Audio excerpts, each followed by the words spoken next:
Welcome back to One Up Racing. We're not wasting any time today. We're going to grab the cutting disc, going to get inside the car, and we're going to start cutting out these unexpected rust holes that we found in the last episode, see how bad they are, replace it, then we can get on to painting the floor, painting the cage, getting the seats in, getting the dash in, getting the cool new harnesses in, the whole shebang.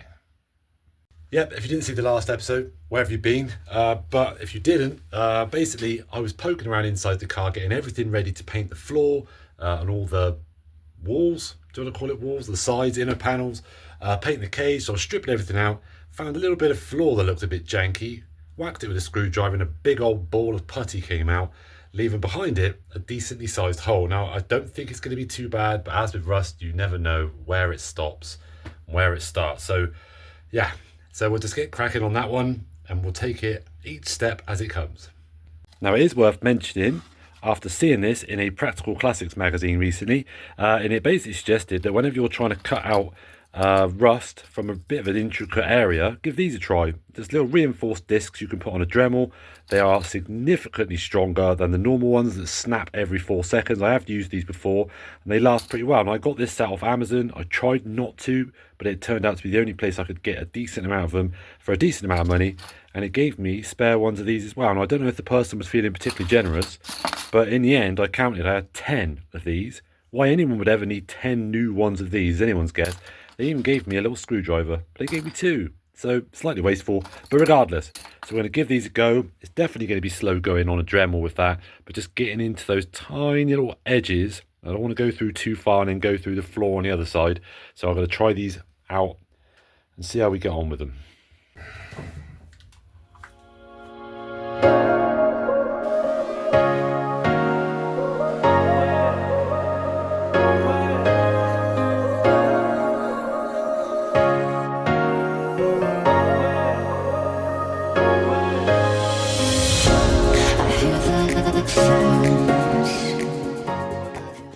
Now this is all starting to make much more sense. Obviously, as you can see, it looks a lot better from up here, but I'm going to show you underneath the car because this is where it starts to get a little bit more obvious what's going on.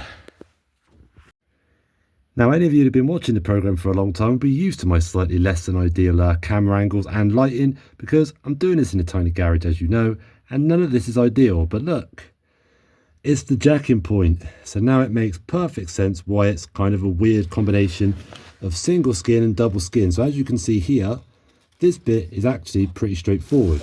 It's one nice flat piece of metal. It's rusted right up to there, but actually as I've started peeling this seam sealer back, this hasn't traveled too far. This is a little bit more tricky because this is obviously where 2 panels are joined, and that means then there's like a seam sealer here, but again I think I can get away without cutting this back too much. But this is obviously the bit that looks the worst. Now you might not be able to tell from the video, but obviously this bit drops down quite a lot because this is normally where that round jacking point is, but it's quite flat up here. So my plan, if you can get your head around it a little bit, because there is a bump here, which is going to be a little bit of a nightmare, is I'm going to cut a little bit further down this way and I cut across up across this hump till I get to flat metal. Then I'm going to hopefully go flat all the way up here, all the way back down there. So in theory what I can do is put a flat plate all the way up round onto this pit, and I can kind of hammer it to shape as I get round. And then if it comes to it, there's obviously going to be a kind of, you know, arch here, like a little gap. I'll just put a tiny little plate just to seal that off at the end, because I don't think I'm going to be able to replicate that roundness. We'll see.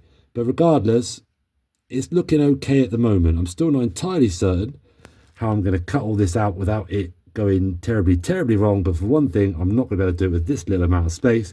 So what I'm going to have to do is jack the car up, get the wheel off, give myself plenty of space, and then start attacking this with a grinder. Am I happy about it? No. Is it as bad as I thought? Maybe not. Can I fix it? Who knows? Now, I've been battling away with this for quite a while now, and it's just in a really tricky space. Now, if this was just a flat piece of metal, obviously a grinder will make light work of this. Dead easy, but I'm having to switch between the actual main grinder, like a power file, and then the Dremel cut-off wheel. The reinforced discs I bought, by the way, are putting in the work. Good recommendation by Performance Classic. Practical Classic magazine even, because I've only used one so far. It hasn't snapped and it's actually doing pretty good, but obviously where it's in the corner now, it's just a pain. But I've cut out now as much as I'm ever going to need to cut out as far as the rusty bits, I think. Sorry, I've got something in my mouth, a little bit of rust, I think.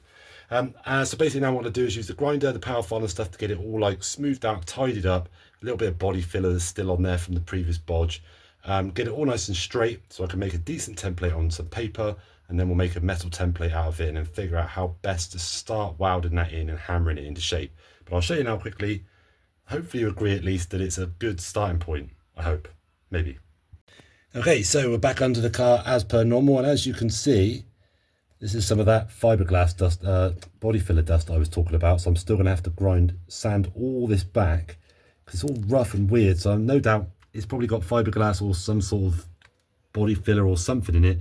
But either way, so now I'm just going to grind all this back to make it all a little bit more of an actual square. Clean all this up. I've already cleaned it up on the inside. I've already ground all the paint off on the inside basically, so I'll do that a little bit more. Go about an inch all the way around so I don't set fire to any paint when I'm doing it. Fingers crossed don't find anything else horrible under this bit.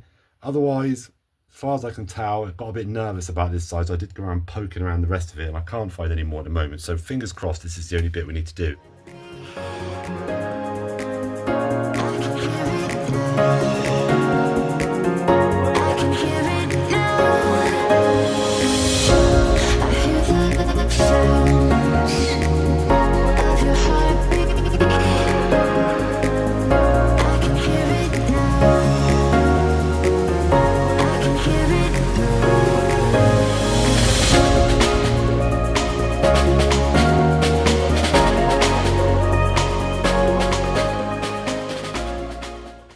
Right, we are nearly there. So that's gone really, really well. And so all I need to do is pop underneath the car. I won't show you this bit.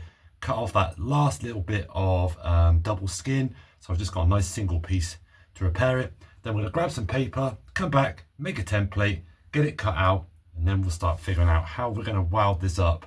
I'm by far an expert, but I should be able to get this in there well enough, even if you have to do a little bit of grinding afterwards just to make it look that little bit better. So yes, I'll be back shortly.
So this is it.